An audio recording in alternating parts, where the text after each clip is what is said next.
end. So André is an assistant professor and Sarah Hunter fellow at UAB in Barcelona, and he'll talk about predicting migration flows with digital trace data. So yeah, thanks, André, and over to you.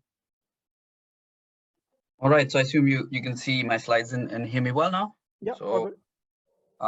Well, thanks first of all for the invitation to the chair and also to the organizers. It's my pleasure to presenting this project here called Predicting Migration Flows with Digital Trace Data.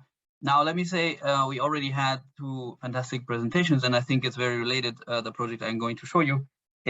First of all, to Luke's paper, since it is doing a similar exercise on with somewhat different models, though different data as well, and also to Eduardo in the end, because ultimately what this project, or what this overall project tries to do, is to develop some type of tool which is of practical value and can be applied by policymakers. So I think the experts may be the target group that we're interested in here. So okay, let me see where. So the motivation for this comes from an earlier paper of ours, which has been pretty much doing the same thing as I would say, well, very similar thing that Luke presented. So using yearly migration flows, global flows, to do in-sample prediction exercises, where we could show that the predicted performance, and here really just only in terms of the coefficient of determination, so the square, once augmenting a standard gravity type benchmark model with Google Trends extracted at about migration relevant keywords at the origin country, and that this led to a significant increase in the explanatory power of these models. So a natural extension which we did not cover back then in that paper was to ask, can that actually be helpful? Can this enable policy predictions out of sample, right? So that's what we're addressing here, and the project is funded by the European Union as well, likewise to what we've just seen, and is called IT Flows. The objective is to provide accurate predictions and adequate to facilitate adequate management solutions of migration flows to the EU.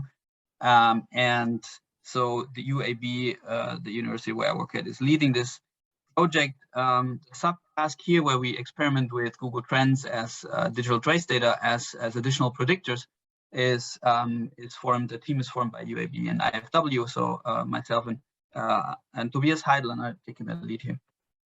The tentative contributions that we hope for, we systematically compare different methodologies. So we're using forecasting models both from time series and machine learning literature, and do very systematic in-sample, out-of-sample, and ahead-of-time comparisons.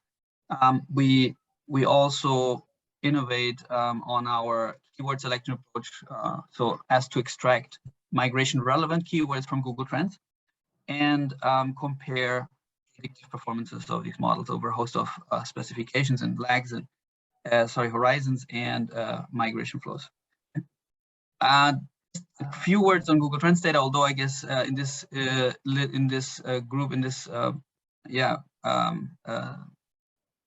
conference is not so most of you may have heard about it, but let me just be specific about what we're using in Google Trends. Mainly we're using, you should probably know that this is an index of internet search intensity, which can be specified to be origin country specific. So you can choose a country level or maybe a sub-region as well. Here we're using country observations, but go for a global approach. So for each, the unit of analysis is country month, bringing me to the time period. So we're actually using monthly averages, since these are the ones that we can match with our monthly asylum seeker flows. We use specific search terms, and that's where this migration relevance comes in, and I'm going to explain in a second. And so this is what time variation looks like. I guess you're pretty familiar with this. So you type in a keyword here, and you have also geographic variation.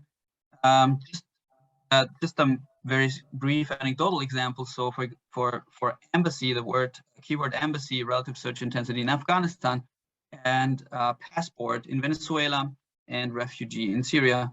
Of course, those are handpicked, but I think the exercise is kind of intuitive in the sense that we see clear peaks and clear signals during the periods which we would expect, mainly when there was a large crisis and people were starting to leave the country. So that's our main argument for using this type of data as a signal and a predictor for in the forecasting exercise. So on the keyword selection, we use two different types of approaches. One which we have used before, which uses semantically linked keywords. So basically things related to semantically related to immigration and economy, to come up with a list of words that for which we extract Google Trends. And then also just now we use the so-called related queries in Google Trends, such as to expand our list of potential keywords. And in the end, what we're ending up with, for example, is data that comes from Google Trends. For example, for keywords, topical keywords, embassy, for example, in Afghanistan, and destination country combination. So, for example, Germany. Languages, we're using the all three Roman languages, which we've already covered in that earlier paper, and systematically expand that to cover a host of additional languages, which enable us to significantly widen the sample here.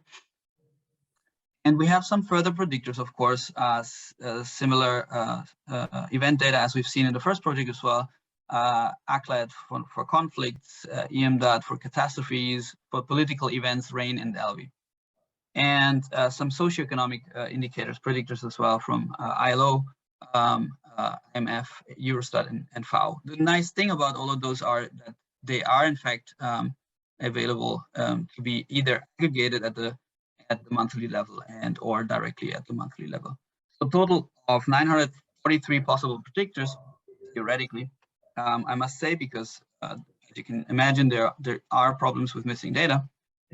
The sample is destination countries from the EU 27, origin countries 157, origins basically everything that's covered in Eurostat, asylum flow data. And sometimes I'm referring to the ITFLOW specific reduced sample, which was a project decision to focus on specific key countries, key origin countries of interest. And I'm then referring to Afghanistan, Eritrea, Iraq, Mali, Morocco, Niger, Nigeria, Sudan, Syria, and Venezuela.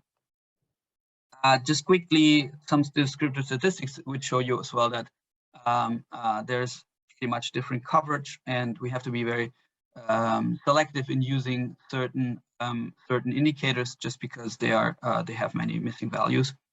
Yeah, let me jump on. The methodology is going to be the following. So the objective here, and I think that varies a little bit from the previous papers, especially the first one, forecast the number of monthly asylum seekers. We're also working on a yearly setup, but I'm not going to show you much of outcomes here, much of results. For each bilateral corridor at different time horizons, to predict that by the first leg of all predictors. We are working on a more flexible specification as well, where we use further lags and more flexibly. So candidate models are our time series models, AR1, AR2, ADL, and also tree-based models from the machine learning literature, random forest, ElasticNet, and an XGBoost. We look at pseudo exercises of rolling windows of 50-month observations to predict 1, 3, 6, and 12 months ahead. And our performance evaluation is going to be as follows. So we're using a random walk. So in other words, focusing the flow in P by its previous value as the common denominator. So in all the results that I'm going to show you, so we're always dividing by that naive forecast, if you want. Whether or not that's the best choice, it remains to be seen. But yeah, that's kind of an ambitious exercise as far as we thought. Evaluation criteria is going to be mean absolute error and the root mean squared error, depending both punish negative and positive deviations equally, but the larger deviations are most strongly penalized by the RMSE. And most of the times I'm going to show you tails use statistics, where we divide the respective measure, respective evaluation criteria measure for model X by the one of the random walk. So intuition is that if t is smaller than 1, the model of choice x performs better than the random walk in terms of the respective criteria. So some preliminary results. So this is still pretty much work in progress, but so the first thing we did was a horse race of different specifications and to check the relative size of average errors. So in order to get a better idea about which model performs best and do these GTI Google Trend indices actually kind of do we obtain a predictive value from those? And then in the second step, we're going to look at the direction and magnitude of errors, penalizing under predictions for the reasons that I'm going to mention in a second. And here the question is, what are the models good at and where do they perform poorly, especially when we have a preference for a relative preference for over predictions over under predictions. Quickly, the horse race results, you can see different models here in each column. And then what we're trying to do here is to compare models with and without GTI for different models. And precisely you can see that. So the AR1, and it says with, but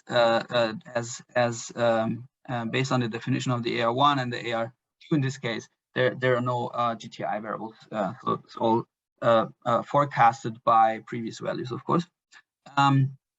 Looking at the elastic net with and without, we see, or say, and also the random forest here, XGBoost, we see that including GTI variables always leads to an improvement in the performance. However, if you check the magnitude, so the value, at face value, these numbers, then you see that the random walk still mostly dominates, although it depends quite precisely whether you choose MAE or RMSE as your criteria, which we can see that for RMSE we have much better performance and also beat the random walk when it comes to horizons starting 3, 6, and 9 and 12 months. Sorry. And so what we can learn from that is that GTI yields additional predictive power consistently, also out of sample. And the best overall model for the prediction task depends on the forecasting horizon and criteria. There's no simple answer here, but we can see that as expected, we have scenarios where these additional predictors can provide additional value. And moving on to the second exercise, we wanted to find out about the direction and magnitudes of these errors. So basically, we see that the random walk does not make too many overprediction errors, right? That's by definition, as we do not really predict with this model. So it's helpful for benchmark, but not for early warning tool, not very suitable for an early warning tool. Which errors are more severe? Predicting too high flows, which is a false alarm equivalent, or under predicting flows, which is a false negative equivalent. So for our purposes and having in mind this early warning application, we believe that large under predictions are more problematic than large over predictions, right? After all, we would like to be informed if there is a potential a large flow coming up rather more often than less often. So that's why we introduce this weighting scheme here, where we introduce this alpha, and higher values of alpha there imply that they're penalizing under over predictions relatively more. So we combine this with the tails ratio for MAE or RMSE, and you can see here from left to right increasing values of alpha, which mean that they systematically penalize under predictions. And what do we see here? First of all, for comparing random forest with GTIs to those no GTIs, we see random forest make in general fewer large errors than the random walk in general, and also that when penalizing under predictions more heavily, so towards the right of each of these panels, we have the performance of the RF the random forest improving relative to the random walk, which is interesting, and brings us to the question about the balance, or in other words, does the ability to predict come at the price of a strongly unbalanced forecast? Or say, if there was such a thing, then we would like to be aware if a model predicts relatively well on average, but is heavily unbalanced in its forecasting errors, right? So potentially to that end, we introduce for each corridor, we compute the average magnitude of the over predictions and the average magnitude of the under predictions in the following sense. We compute this ratio here, under, over. And so this RC, the interpretation when RC is larger than 1, is that in this corridor, average magnitude of under predictions is larger than that of over predictions. So we see here some of the results from collapsed over destination countries, and apologies for this graph being too dense. You can't really read the origin countries anymore, but so the takeaway is the following. So what we are showing you here is this RC measure statistic that for 2 different models, so again, the random walk as a comparison and the random forest, we can see that the random forest model makes much less severe under predictions than the random walk. So you can see the reference line here of 1 being the red line on the horizontal axis, and so all of those make more under predictions. So both of the models make more under predictions than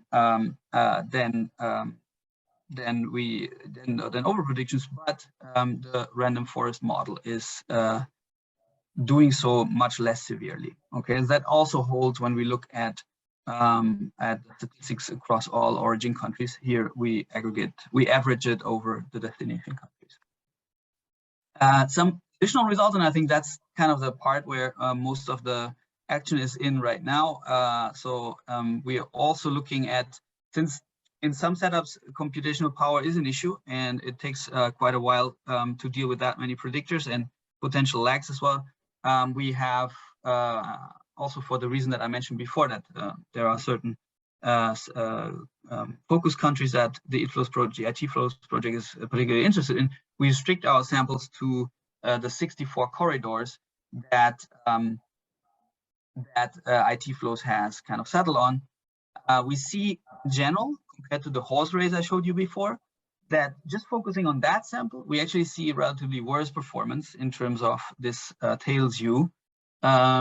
Potentially, and I'm now talking about the random forest model exclusively, and that could likely be to limited learning. Also, we see a relatively limited improvement in performance when we do hyperparameter tuning, especially the number of features in trees here. Only leads to marginal improvement. Variable selection and to reduce missing values, also hardly any improvement. So the selected sample exercise are kind of don't lead to much change.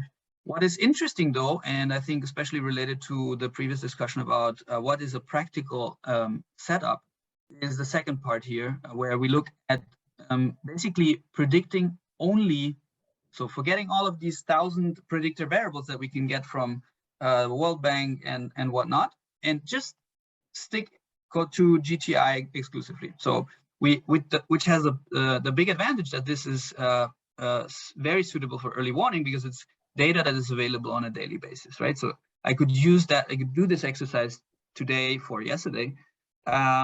We see that random walk outperforms random forest for very short horizons, and here we're only talking about the one horizon, which could indicate a question about the optimal lag structures, right? So after all, when people search in origin countries for migration-related keywords to go abroad, right, then it may take some time and potentially more than a month in many cases to go to arrive at a destination being registered, right? So otherwise you wouldn't show up in our data, which means that likely the optimal lag structure would be more than one.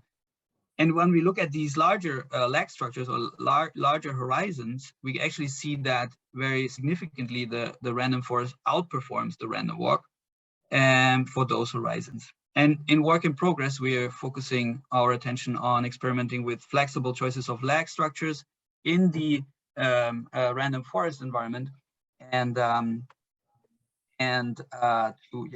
just find out more, hopefully be able to tell you more about that next time. How am I doing with time, Ingmar? Do I still have 2-3 minutes? Yeah, as you were saying, we have less time for questions, so we have time for 5 minutes left in total. Yeah, no, then let me wrap it up very quickly. So if I had excessive time, I would have shown you in detail a case study about predicting ahead of time, where we used Afghanistan as kind of the lab. And of course, we know what happened there in August 21, right? So we were, so this is the 2016 migration crisis. This is what just happened when the Taliban took over. And we can see here our two models without, in green, so without GTI, the random forest model, and with GTI, the blue line here. We can clearly see that was, the random forest with GTI variables clearly predicts a much more pronounced increase, whereas depending on this is for Afghanistan to Germany, this is for Afghanistan to Sweden, for 5 periods, the no GTI model predicts hardly anything or no peak at all. So that was kind of interesting to see, and we did that, hopefully believe me, in August 21, where this data on the flows were not available yet. I just checked today, and there were significant increases, not across the board, but certainly to Germany, and not so much to Sweden, though. Okay, so Google Trends help forecasting asylum seeker flows? Yes, we would argue, but it's not a silver bullet. Overall performance relative to the random walk improves with longer forecasting horizon, heavier penalization of under predictions, often when the forecast does not beat the random walk. GTIs improve performance though. And yeah, this is not yet final. I think that there's going to be more conclusions to come, so stay tuned. And thank you. Great. Yeah, thank you so much, André. Always a pleasure to learn about this work. Yeah, as before, are there questions from the in-person audience in the room? Any questions?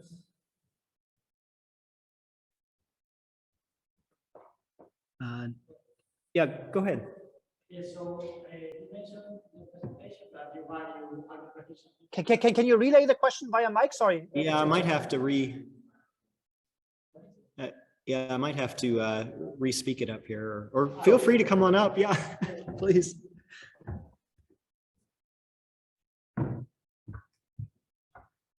Okay, so hello. You mentioned in your presentation that you value under predictions different than the over predictions. And I wonder if you include that in your models, like for example, when you optimize for something, you can optimize for a non-symmetric loss function, something like that. So maybe that's as a suggestion. Yeah. So right now we don't do that, but I see the point that this could be interesting to look at. Yeah. Thank you. Anything else from the room? Any other questions, comments? Otherwise, I have a question. Is the case of Afghanistan kind of like a best case, or I'm not going to say worst case, but I mean, I assume that once there was a peak in the Google Trends, it was already on the news, right? In a sense, you could have known it through other sources, right? Sort of that there's something coming, in a sense, right? I mean, maybe Google Trends helps you to put a number on it, but I assume that the timing of the peak was that, you know, the Taliban were already approaching Kabul or sort of. So maybe I'm wrong, but correct me about the timing. So I wonder if Google Trends conceptually, and again, I'm just asking, has more value when it's like something like under the surface, right? Sort of, right? Where sort of something that's not mainstream news, but there's like pressure building in society. People are unhappy. They are sort of getting ready to pack things up, but it doesn't make the mainstream news, right? Sort of. So I don't know, how do you see this? Is Afghanistan like a best case, or is it sort of more of a, well, we could have done it differently, but we just use sort of Google Trends, so to speak? Yeah, thanks. That's a good question. I think, yeah, I mean, obviously there is no best case scenario here, but yeah, I agree with you in the sense that there may have been quite strong anticipation effects, of course, right? Because this was not something that took place overnight. This was something that was heavily anticipated and also actually politically announced, right? So, I mean, the withdrawal of the United States forces was like clear from a couple of months before, or a year even, right? I don't remember exactly, but no. And we can see that also in the migration flows. So actually, even before August, we could already see incoming asylum flows to kind of increase in the European Union, starting around May, June 2021.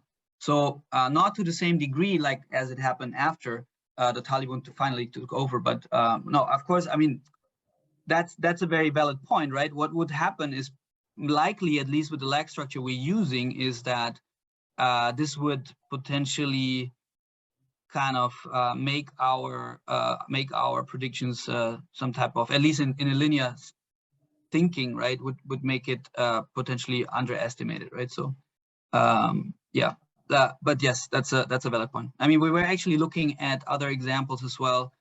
For example, earthquakes, which are completely anticipated, and the like, such that where these concerns do not play a role, or if anything, to a much lower degree. Right. Thanks, dear. So then let's thank André once more. So I think now there's a 30-minute break coming up. So we'll continue at 5 to the hour.